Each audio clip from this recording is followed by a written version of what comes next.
my list, which is the distinguished representative of Uzbekistan. Please, the floor is yours. Thank you, Madam Chairwoman, Your Excellencies, ladies and gentlemen. I join the words of gratitude to His Excellency, Mr. Rao, for the warm hospitality and excellent organization of our meeting.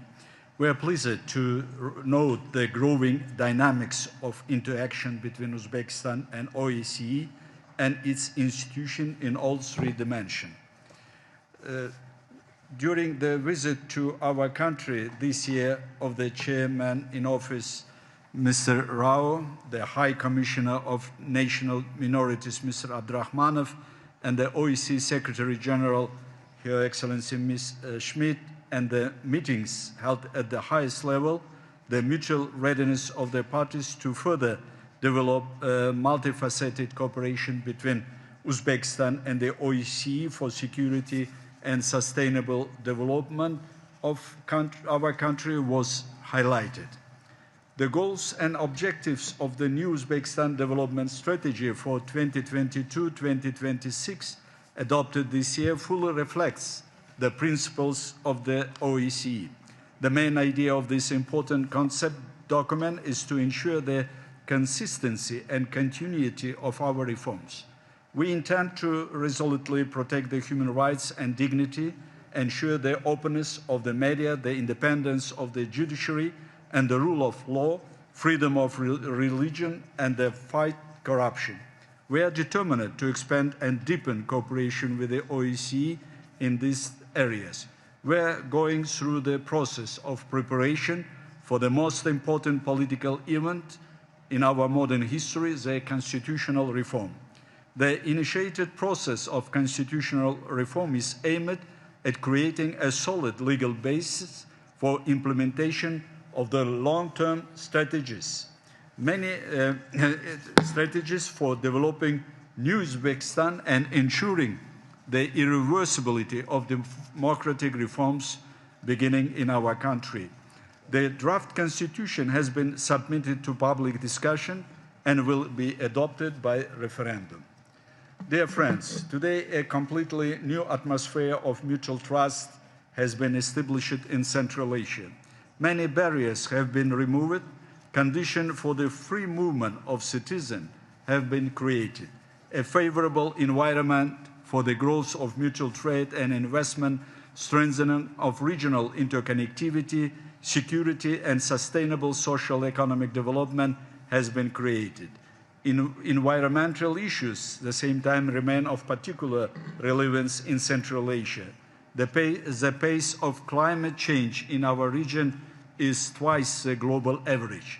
We invite the OSCE to take an active part in the mitigation of the consequences of the environmental catastrophe of the RLC and the implementation of the social economic projects and programs in the RLC region. We invite our partners to first high-level forum on the RLC in Nukus next year.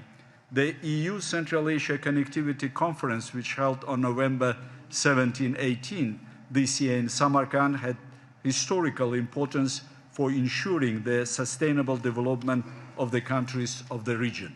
It was emphasized that there is an opportunity for interaction between the EU and the OSCE in the implementation of project activities in the region.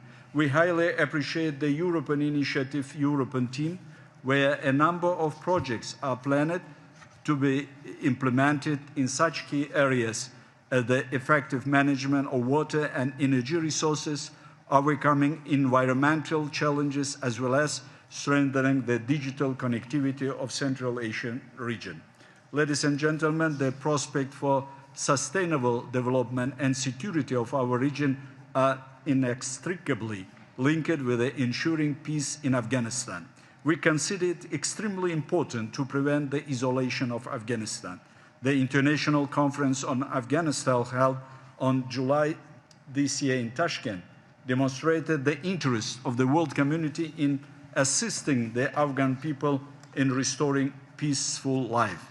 In our opinion, the priority task of the international community should be preventing humanitarian catastrophe, restoring the economy, and integrating Afghanistan into regional trade and economic ties and implementing significant infrastructure and social projects in this country.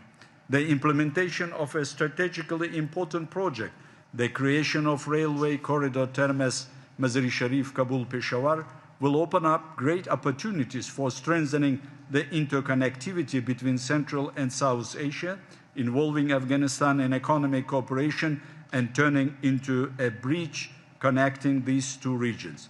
We believe that the implementation of initiative of President of Uzbekistan to establish the International Negotiation Group under UN auspices will create an extremely necessary platform for developing and agreeing with the Afghan authorities' algorithm for the phased fulfillment of their obligation demanded by international community.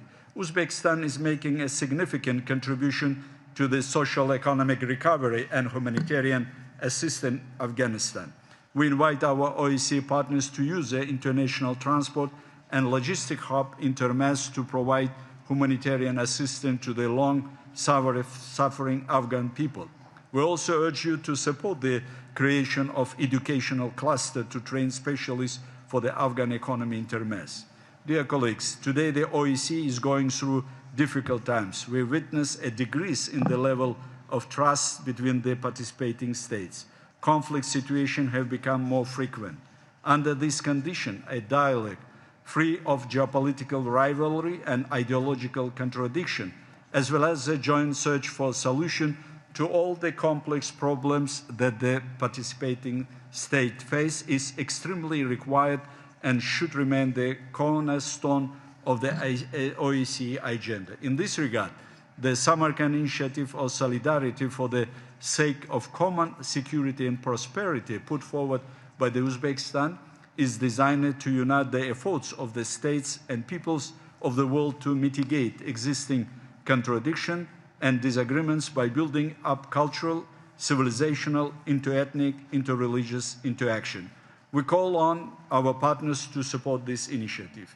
Dear meeting participants, in conclusion, let me once again express my gratitude to the Polish chairmanship for the performance of its duties and wish success to the Northern Macedonia, which will take over the chairmanship next year, wish the success.